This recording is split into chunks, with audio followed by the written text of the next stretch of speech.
Assalamualaikum warahmatullahi wabarakatuh. Selamat pagi, salam sejahtera untuk kita semua. Perkenalkan, nama saya Muhammad Levi Ardian Firdaus dari jurusan PGSD Penjas Fakultas Ilmu Olahraga dan Kesehatan, Universitas Pendidikan Indonesia.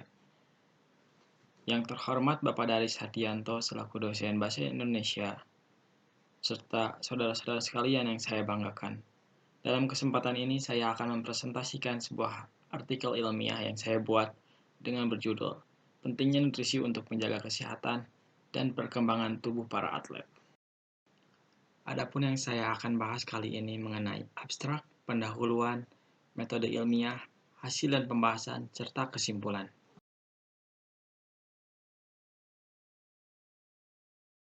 Penelitian ini bertujuan untuk mengetahui lebih lanjut mengenai pentingnya nutrisi terhadap tubuh seorang atlet, mengetahui efektivitas nutrisi terhadap energi dan kinerja para atlet, dan mengetahui perbedaan orang yang mengonsumsi nutrisi dengan teratur dan yang tidak. Metode yang saya gunakan pada penelitian ini adalah metode survei dengan desain cross-sectional survey. Metode ini dilakukan dengan instrumen kuesioner berupa Google Form yang berisikan pernyataan-pernyataan positif terhadap partisipan. Kata kunci yang saya gunakan adalah nutrisi, atlet, dan desain cross-sectional.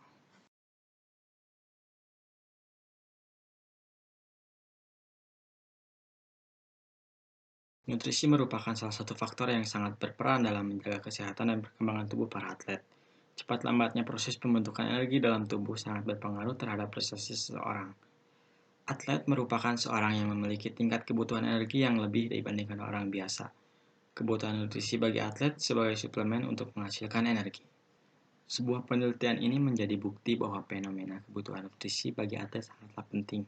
Dengan adanya asupan nutrisi sebelum, sesudah, maupun setelah kompetisi, tubuh para atlet akan selalu terjaga untuk kesehatan maupun energi. Nutrisi dasar penting untuk pertumbuhan bagi atlet untuk mencapai kesehatan yang baik, pencapaian skolastik, dan menyediakan energi. Nutrisi olahraga meningkatkan kinerja saat latihan maupun bertanding dengan mengurangi kelelahan dan risiko penyakit dari cedera.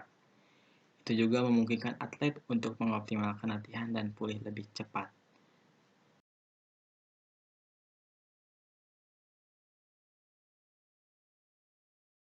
Metode yang digunakan dalam penelitian ini adalah metode survei.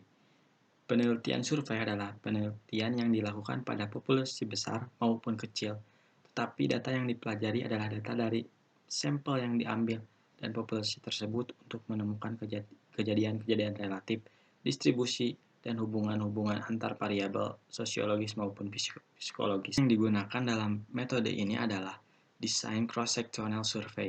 Dalam survei cross-sectional, data dikumpulkan dari sampel atau dari populasi yang telah ditentukan.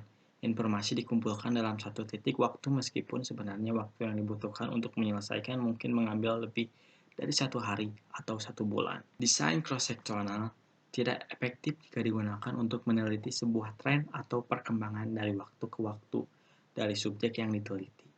Instrumen yang digunakan dalam penelitian ini adalah kuesioner berupa Google Form yang berisikan yang menyangkut variabel-variabel yang diteliti. Adapun prosedur dalam desain cross-sectional yaitu merumuskan pertanyaan penelitian dan hipotesis. Pertanyaan penelitian yang akan dijawab harus dikemukakan dengan jelas dan dirumuskan hipotesis yang sesuai. Dalam studi cross-sectional analitik, hendaklah dikemukakan hubungan antar variabel yang diteliti, lalu mengidentifikasi variabel penelitian. Semua variabel yang dihadapi dalam studi prevalensi harus diidentifikasi dengan cermat. Untuk ini, perlu ditetapkan definisi operasional yang jelas, mana yang termasuk dalam faktor risiko yang ingin diteliti atau variabel independen, dan mana yang faktor risiko yang tidak ingin diteliti, serta efek yang dipelajari. Tahapan selanjutnya yaitu menetapkan subjek penelitian. Bergantung kepada tujuan penelitian, maka dari populasi terjangkau mana subjek penelitian yang akan dipilih. Salah satu yang harus diperhatikan dalam menentukan populasi terjangkau penelitian adalah besarnya kemungkinan untuk memperoleh faktor risiko yang diteliti. Setelah itu, melaksanakan pengukuran variabel bebas, faktor risiko, dan variabel. Tergantung efek harus dilakukan sesuai dengan prinsip-prinsip pengukuran. Penetapan faktor risiko dapat dilaksanakan dengan berbagai cara, bergantung pada sifat faktor risiko.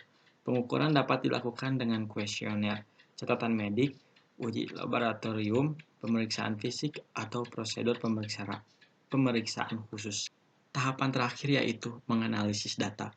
Analisis hubungan atau perbedaan prevalensi antara kelompok yang diteliti dilakukan setelah dilakukan validasi dan pengelompokan data. Analisis ini dapat berupa suatu uji hipotesis ataupun analisis untuk memperoleh resiko relatif. Resiko relatif lebih sering dihitung dalam studi cross-seksional untuk mengidentifikasi faktor risiko. Partisipan dalam penelitian ini adalah atlet futsal di Kota Bandung dengan jumlah 30 orang. Penelitian dan penentuan jumlah dilakukan dengan berdasarkan pada rasional metode penelitian yang digunakan dan tujuan yang ingin diperolehnya.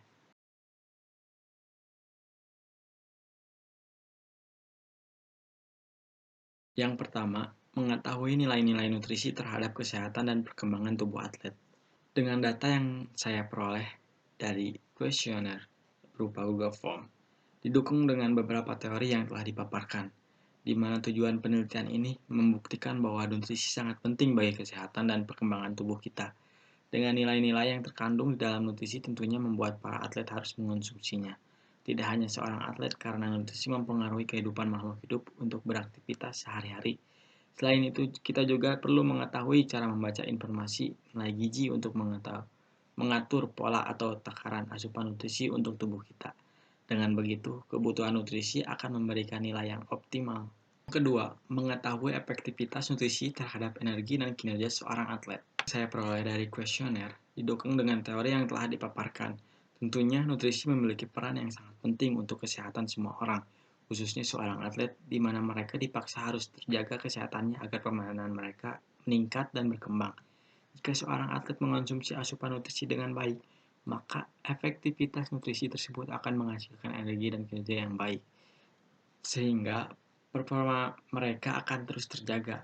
Menyeimbangkan asupan energi dengan pengeluaran energi sangat penting untuk mencegah defisit atau kelebihan energi. Yang ketiga, mengetahui perbedaan orang yang mengonsumsi nutrisi dengan teratur dan orang yang tidak.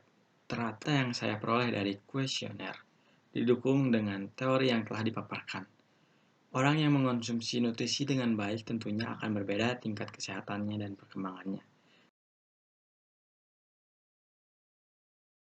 Dapat ditarik kesimpulan bahwa dalam penelitian ini untuk menjaga dan memenuhi kebutuhan nutrisi atlet, kita harus memperhatikan beberapa aspek. Kita harus bisa memilih dan menentukan nutrisi yang memiliki nilai-nilai terkandung di dalamnya. Aspek kebutuhan nutrisi yang harus diperhatikan antara lain kebutuhan kalori, makronutrien, hidrasi, waktu, dan suplemen. Dengan begitu, seorang atlet akan selalu terjaga kesehatannya dan akan terjadi peningkatan pada pertumbuhannya. Sekian penjelasan dari artikel yang saya buat. Semoga dapat memahami. Wassalamualaikum warahmatullahi wabarakatuh.